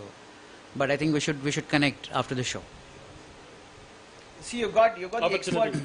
Opportunity has come now. Opportunity has come in, as simple as that. So for any business, as Nisha madam said, that online is your best marketing tool. The more you talk about what you're doing and how it is going to benefit people, right? People sitting in villages are earning crores of rupees without getting the access of even water and electricity. But because I recently read an article that there is a gaon in India who makes a video but goes at least about 10 kilometers, climbs up a tree just to get the signal so that वो upload का button दबाएं. You get my point? So this is how challenging it is, but it is fun. But having said that, your industry and your stuff, build a community. From that community, build a network. From that network, if you stop telling about what you keep doing, people will forget you, like he rightly said. You get my point? I keep talking about my business on my social media, wherever it is, because if people don't hear you, they will lose you. Memory is too short. Itna hi hai. So keep talking about it, keep talking about the wellness activities, the events that you keep doing and how your product is going to benefit people. As simple as that, and all the very best to you. Any other questions from the audience? Yes, hi. Aye, Samya, aye, what's your name? So my name is Adnan. I'm pursuing MBA in Finance and International Finance. Okay, so good afternoon everyone. Hi. So my name is Adnan. I'm pursuing MBA from Christ University in Finance and International Business. So I have a very generic question, which is very primarily in terms of entrepreneurship. As you all are experienced entrepreneurs, so what would be the crucial advice which you all will be giving to the upcoming generation of entrepreneurs? That's my question. Whom is this question for? To everyone. To everyone. I think if one person can answer this on behalf of everybody for the sake of time, would be a great gesture. Any one of you would like to take it? I'll go for it. So, if you want to become an entrepreneur, I think the best thing for you to do, since you're still studying, decide what you want to do, because the world is too big. And then second, there is a self-reflection about entrepreneurship today. It's not an easy thing. So it'll be nice for you to work with somebody very closely. There are a lot of jobs these days at founder's office. I'm not talking about the basic intern jobs, but there are a lot of founders who look for interns and freshers in their office who mimic what they do the full day. So that closer view could help you take a call whether you want to be in that or not. Because only when you do good, maybe you get called in podcasts like this. But when you don't do well and when you're a failed entrepreneur, there is no system today which is hiring failed entrepreneurs. Maybe in the West they do, that they feel that when you hire somebody who's failed in a startup, maybe they bring more data points and more insights. But in your case, just figure out where you can get an opportunity to work with a small starting team where you get to work like an entrepreneur. That's the best thing, because there is no fixed answer. And trust me, if somebody is telling you this is the right thing to do, they are lying. Nobody knows more than what you can figure out for your own self. See, quickly to add on this, passion with your skills. If you want to do it and do 100%. Give your 100%. That's how it is. Explore. Brilliant. I think it's a good insights and key points. Very, very valid. Anybody else? Last question from the audience. Ma'am, hi. Please come in. Thank you. I'm Devyani Jadhav. One second, ma'am. Yeah, go ahead. I'm Devyani Jadhav. I've been listening to your podcast. Thank you so much. Empowering, yeah. I'm into the field of energy healing. I do pranic healing. So my question here is, since it is a business or a new entrepreneurship or whatever, a lot of stress involved. How do you handle with stress? I think Rahil would be apt for it, because he said that his business is one of the top 3 stressful businesses that he's going A into. lot of stress is involved. So that's Yeah. what I want to say. In pranic healing, we have protocols for stress. So I just want to know how we can bring that into the entrepreneurship journey. See, it is a very stressful space, regardless of whichever industry you are as an entrepreneur. I think you first need to, you are an expert already, ma'am, so I don't know how much to really talk about what should be done. But the way I manage my stress, I have understood what my body is capable of, and I have also understood what my mind is capable of.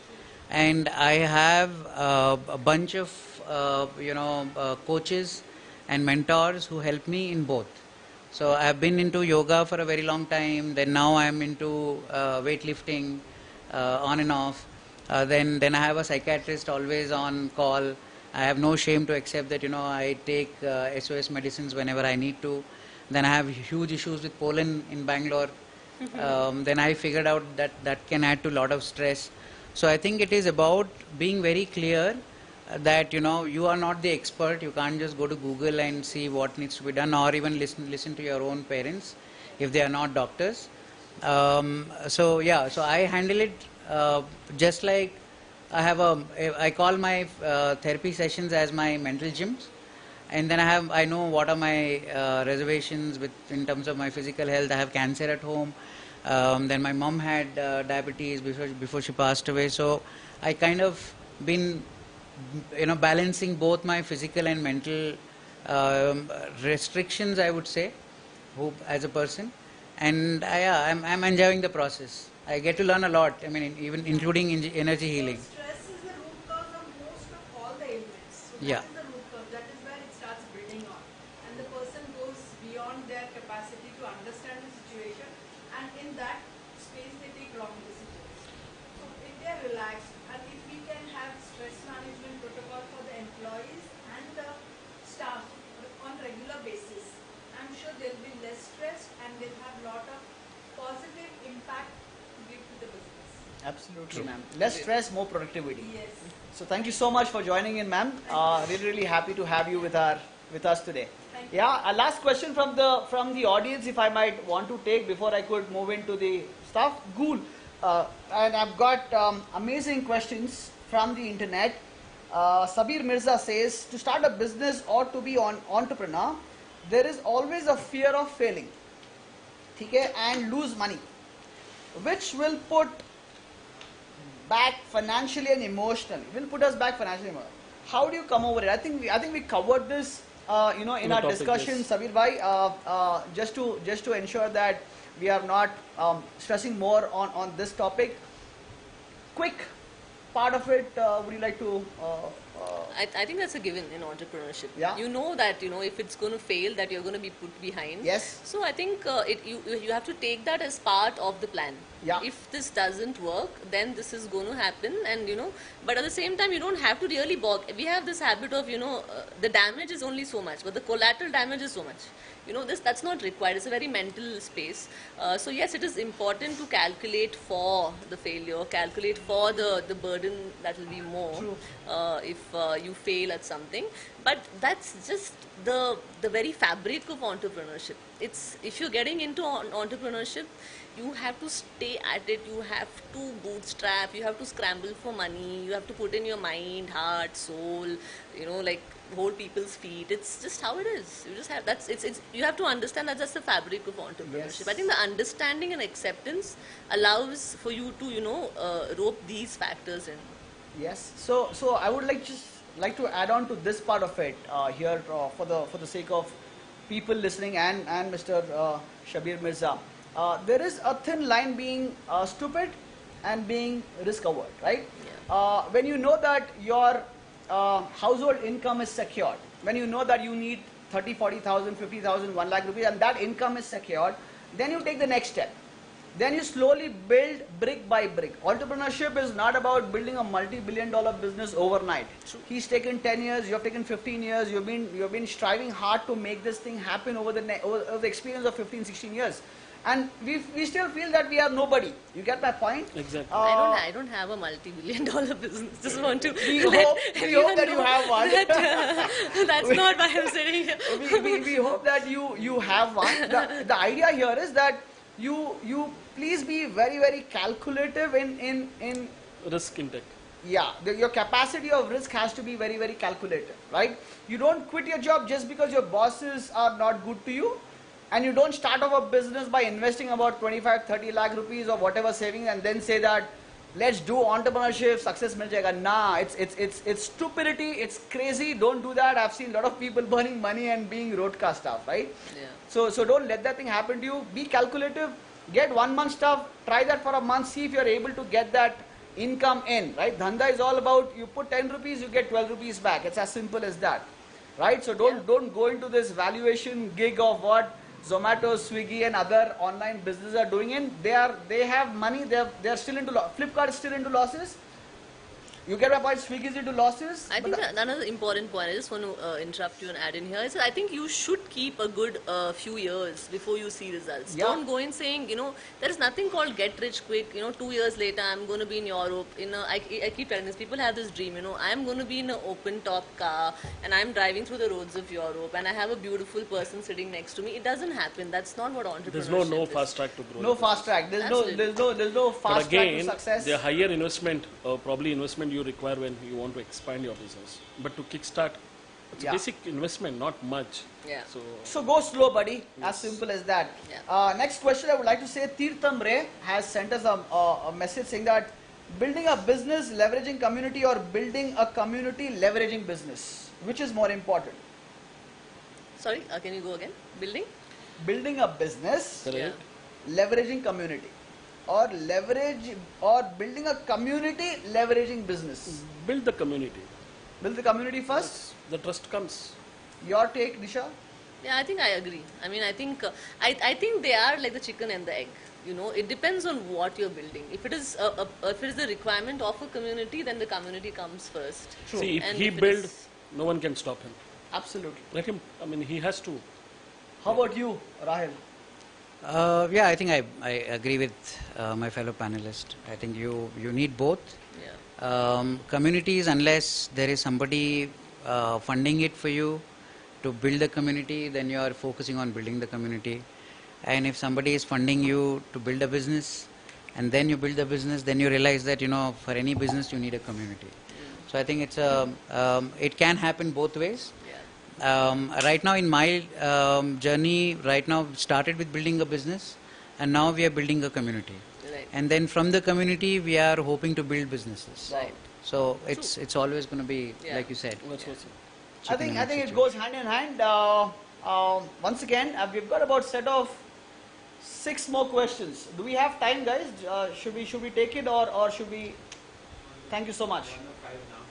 1:05. We've already crossed the time, so I would request you guys to one or two questions. Okay, I'll choose the best question for the sake of running this across very very quickly. Uh,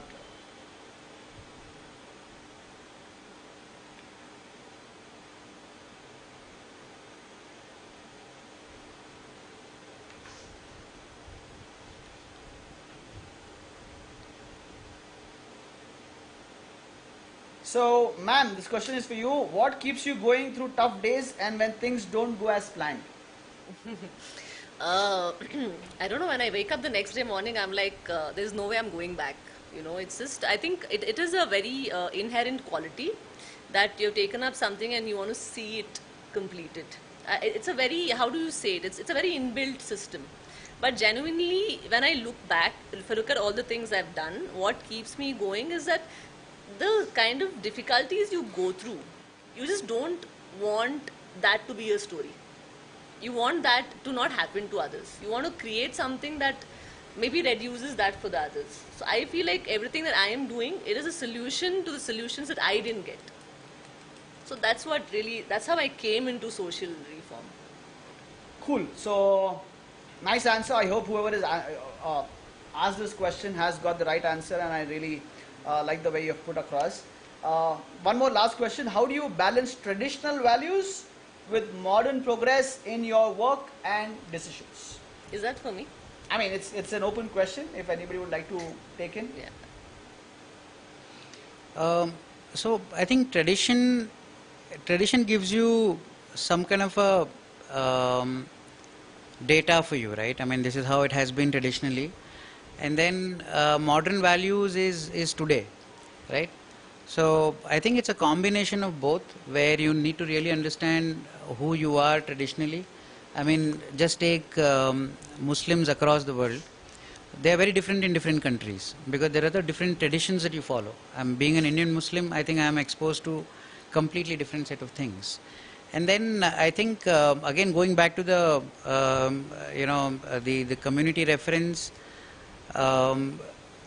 you always have a template, what is right, what is wrong, because there are laws of land, then there are community norms that you follow, and there are certain values that you build inherently within yourself, who you are. Are you socialist in your mind? Are you a communist in your mind? Or are you a capitalist in your mind? So, and if you can be all the three in different combinations. So I think it is about you taking a call that how much of capitalist in you should be applied on what you are doing, and how much of a socialist you are in your goals, whatever you are taking up. So I think it's there's no harm in being proud of what your tradition really stands for. Today, if you see, then the best film of the country today was Kantara Chapter 1. Yeah. Completely coming from a folk world of Bangalore, right? I mean, so it's absolutely okay. You can be modern, you can still have very, very rooted traditions with you. And rather, that should be our strength, Yeah. and take India to the world. Yeah, why not? I agree with him. I mean, I think that, we are an intelligent crowd. I think you should take best of both the worlds. Use tradition to ground yourself, and use what the modern world is giving you to uplift yourself. So I think both have very good things to give you. But I think you should be smart enough to pick the best out of both. But I see that we're probably making the choices the other way around. We pick the worst. We pick the compulsion of rituals, the compulsion or the archaic thought process of the traditions, and we pick the frivolousness of the modern world. I think it has to be the other way around. We should pick the grounding that tradition gives us, and the better the reforms that have happened in the modern era, the technology, the open-mindedness, all kinds of things. I think pick those up. But I would say don't get too carried away, because it's an open world. It's your life. You got to figure out what is best for you. You can't just like chal raha hai hawa to us disha mein chali jaungi. So I think it needs a little bit of maturity and sensibility, and always know that it's for you. It's not for anybody else. So I think we're intelligent enough. We just don't want to do it. and eventually we will get there. When the pain becomes too much, you will figure out a way to mix the best of both. Absolutely. I mean, yeah. So these are the questions that have been answered brilliantly by our expert, guest for the day. Thank you so much, each one of you. Kumelabba Saab, Thank it was brilliant to talk to you in such a great length for the first time, I guess. Talking about business, talking about your life, and you have been a great role model. And I'm sure after listening to you personally, I'm a great fan of your achievements, and people who are looking and watching us live will definitely be inspired by your journey. And thank you so much for coming in. We've got a small memento or a bouquet from the Zehra Trust. We request Heather Bhai to kindly acknowledge Dr. Kumel Abbas for his achievement. Thank you so much. Thank you so much. Thank you so much, Heather Bhai. Nisha ji, what can I say? You've been the light amongst the dim guys that we guys are here. That's not true. Thank you so much for bringing in your insights, your knowledge, your experience. It never looked like I'm talking to you for the very first time today. Yeah. So only one call yesterday. We did a quick mock-up on what we're going to talk, and really feels good that you have spoken your heart out and bringing us the insights of how women can look up to you as a role model. And thank you so much for being here today. I'd like to request Bakar Abbas Bhai, who's a champion of Zehra Trust. Thank you so much, Bhai, for coming in here. And he's the man behind the scenes. Yeah, even if we had 10 heads and about 20 hands, would not be justifying of what work is done for the community. He's an entrepreneur. He's a social worker. He's been a member of AAP. He's been the face of our community's WhatsApp channel. Bakar Bhai, kudos to you. This would not have been possible. The billion star, if there are billion stars on one side and one star has to be on the other side, it is going to be Bakar Abbas. Yeah, thank you so much. You deserve, one bouquet for sure. Yeah, thank you so much for coming in. We don't have Manzoor Bhai, he's held up today, but he and Bakar Abbas are the stalwarts for creating this setup for us and for reaching out to a larger audience, right? I must acknowledge the efforts everyone's put in, and I must say that you have been a very energetic host. It's lovely to talk to you. Thank you. And I must acknowledge that I think I don't know how much I've given away today, but I've learned a lot from both Mr. Kumail and Rahul, and it's a great platform, not just to share, but there's so much to learn from very deep insights. So Yes. I'm very grateful for that. Thank you so much. Thank you once again. Yes, they deserve a round of applause. And now we've got, Rahul Bhai, thank you so much for making this time. I know weekends for the events business guys, our Mondays are their Sundays, as simple as that. And taking your time out, you're coming all the way from other part of the world, right? From a very far off place. Hennur. Hennur se aa rahe hain, and this is just the opposite direction. Thank you so much for taking the time out. Your journey has been inspiration. I've personally seen you grow, and I'm super proud of you. And I'm sure people who have heard you today, you're calm, composed, very, very, it doesn't look like you handle a business which is so stressful. And that's probably the effect of his mom's blessing, your efforts, and the people who have stood by you. The result is showing, and we are super, super proud of who you are today. And thank you so much. We request Bakar Bhai to give you a bouquet and stuff. Right? And thank you once again, each one of you, for coming in here. And there is a bouquet for me too. So thank you so much, Kumail Kirmani Saab. Thank you so much. Thank you so much. Thank you. Yeah, you've been a nice host. Thank you so much.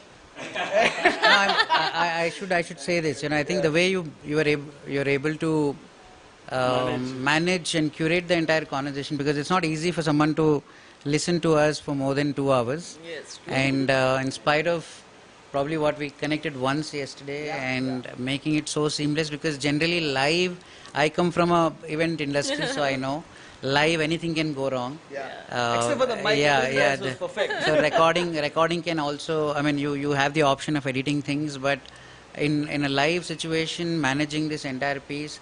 Um, I could have done a little bit more to the entire setup, but I didn't want to be very honest, because today I wanted to just come as a guest, not as an event manager. But looking at the way you have done the setup, I think you may start getting calls from Tesseract for shooting Events, huh? some stuff. Yeah. So that's a So, good business side up, boss.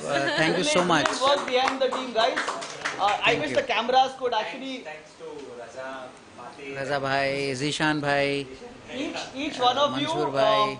you know, your names are have to be on the board under the billion stars. You guys are the luminaries for making this, you know, live session. As Rahil mentioned, live is not easy, boss.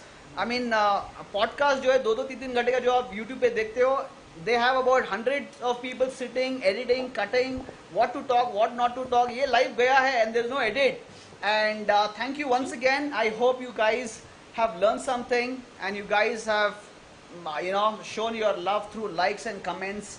And do follow each one of us on social media. Reach out to us, not just follow, reach out to us if there's anything meaningful that we can add to your life. And once again, thank you so much.